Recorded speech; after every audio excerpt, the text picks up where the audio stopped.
One day Buddha was in an assembly when a man walked in looking furious.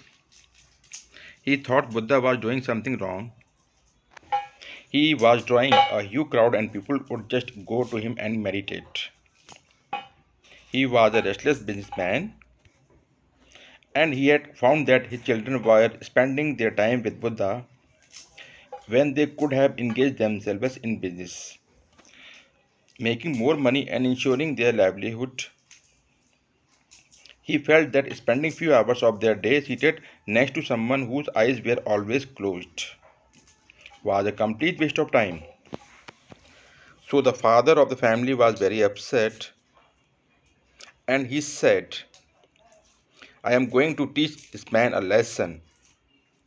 With anger in his heart and walked confidently up to Buddha. As soon as he approached Buddha, all of his thoughts disappeared, but the anger in him did not dissipate. He was shaking and he found himself speechless, since he was unable to express his emotions in words. He simply spat on Buddha's face. Buddha in return simply smiled. His disciples who were sitting with him were furious. They wanted to react and were ready to jump. But the Buddha presence did not allow them to do so. They just could not believe someone could behave in such a reprehensible manner with the Buddha. But they could not say anything. But this man could not say anything, and this man could not stay longer either.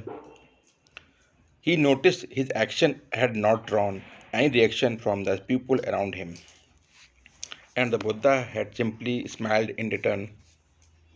A few minutes later, he thought, if I stay longer, I will burst, I will explode. So he walked away. Once he returned home, he could not erase the image of the smiling Buddha from his mind.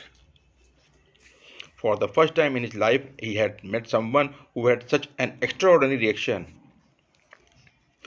to such a disrespectful act. He could not sleep all night, and his whole body underwent a transformation. He was shivering, shaking. He felt as though his world had collapsed, so the next day he got up and went and fell at Buddha's feet and said, please forgive me. I did not know